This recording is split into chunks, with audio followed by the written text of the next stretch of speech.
Monopoly actually does a pretty reasonable job of showing you how someone can accumulate market power by buying up more and more properties. Ever wonder, are monopolies really that bad? What is a monopoly? Not so simple, actually.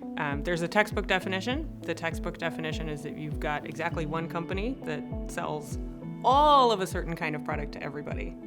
Now, in practice, this textbook monopoly thing doesn't happen that often. How many cases can you think of where there's literally one company that is the only one controlling all of one end of a supply chain? Doesn't happen that much, although it can. In practice, what's more likely to happen is that you'll have a handful of companies having kind of dominance and a grip on a market. Apple produces something like 60% of the phones that people buy in the United States. It's some smaller fraction if you look worldwide. And that still gives Apple a fair amount of power over the market for smartphones. But it does discipline Apple through competition. Big doesn't necessarily have to mean that you're a monopolist, because really what matters is what you are big in. Let's, for example, take Amtrak, which is by far the biggest passenger rail system in the United States. In fact, for long-distance rail travel, it's pretty much the only game in town. And so you might look at that and think, well, Amtrak has a monopoly. But on what? Amtrak has a monopoly on probably long-distance, intercity rail travel. But taking Amtrak is not the only way to get from point A to point B. For example, there's an Amtrak line between Rochester and, say, New York City, but most people going between Rochester and New York City aren't even using their train. They're driving, they might take a long-distance bus, which is probably going to be much cheaper than Amtrak. They might fly, which is going to be more expensive, but in some ways faster. It's really how easily can consumers switch from the product that you sell to some other product that meets the same needs or a similar set of needs. So we here at the University of Rochester have a keen research interest in monopolies and both their effects on society and how the government might better regulate them. In my own work, I spend a lot of time thinking about these sort of less traditional harms of monopolies. In particular, I think a lot about labor monopsony.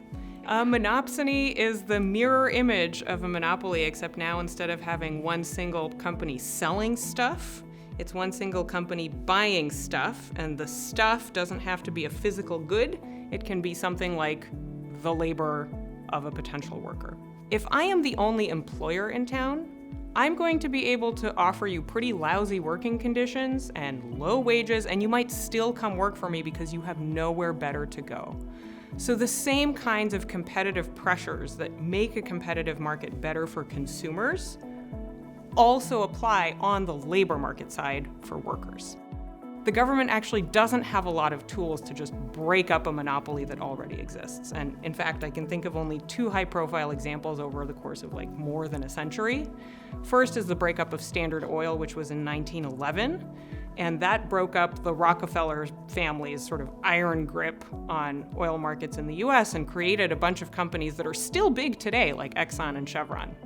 And then the other one that I can think of is the breakup of Bell and AT&T in the mid-1980s that, again, left us with actually pretty large telecom companies in their wake. But you can see, I can think of only two examples over the course of a century. This is not something the government does very often. So, what's the relationship between actual monopolies and this board game, Monopoly? Monopoly actually does a pretty reasonable job of showing you how someone can accumulate market power by buying up more and more properties.